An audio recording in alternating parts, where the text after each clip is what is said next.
হরে কৃষ্ণ হরে কৃষ্ণ কৃষ্ণ কৃষ্ণ হরে হরে হরে রাম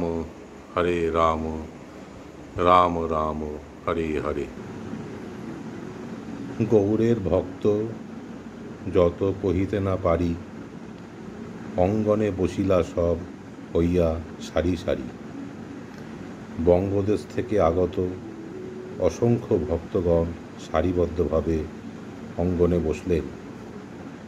প্রভুর ভক্তগণ দেখি ভট্টের চমৎকার, প্রত্যেকে সবার পদে কইল নমস্কার।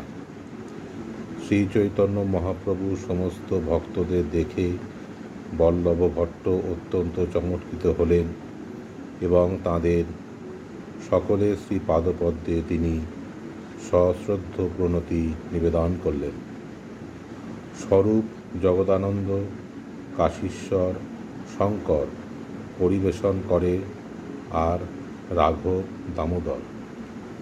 স্বরূপ দামোদর, জগদানন্দ, কাশীশ্বর, শঙ্কর, রাঘব পণ্ডিত এবং দামোদর পণ্ডিত প্রসাদ পরিবেশন করলেন। মহাপ্রসাদ বল্লভ ভট্ট বহু আনাইল, প্রভুসহ সন্ন্যাসীগণ ভোজনে বসিল। বল্লভ ভট্ট প্রচুর পরিমাণে শ্রী জগন্নাথ দেবের মহাপ্রসাদ আনিয়েছিলেন এবং শ্রী চৈতন্য মহাপ্রভু সহ সন্ন্যাসীরা সকলে ভোজন করতে বসলেন। প্রসাদ পায় বৈষ্ণবগণ বলে হরি হরি, হরি হরি ধ্বনি উঠে সব ব্রহ্মাণ্ড ভরি। প্রসাদ পেয়ে সমস্ত বৈষ্ণবেরা হরি হরি বলতে লাগলেন এবং তখন হরি হরি ধ্বনিতে সারা ব্রহ্মাণ্ড পূর্ণ হল।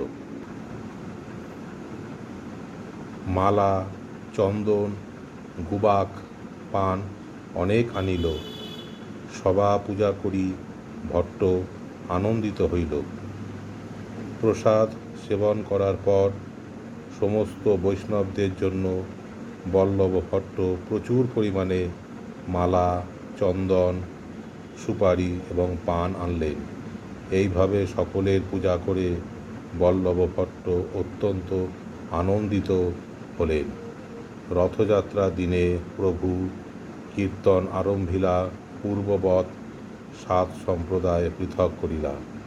রথযাত্রার দিন শ্রী চৈতন্য মহাপ্রভু পূর্ববৎ ভক্তদের 7টি সম্প্রদায়ে বিভক্ত করে কীর্তন আরম্ভ করলেন।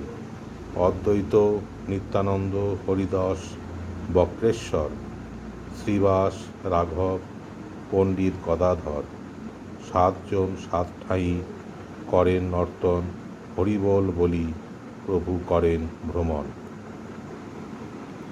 অদ্বৈত আচার্য, নিত্যানন্দ প্রভু, হরিদাস ঠাকুর, বক্রেশ্বর পণ্ডিত, শ্রীবাস ঠাকুর, রাঘব পণ্ডিত এবং গদাধর পণ্ডিত এই 7 জন ভক্ত 7টি দলে নৃত্য করতে লাগলেন এবং হরিবোল বলে শ্রী চৈতন্য মহাপ্রভু এক দল থেকে আরেক দলে ভ্রমণ করতে লাগলেন।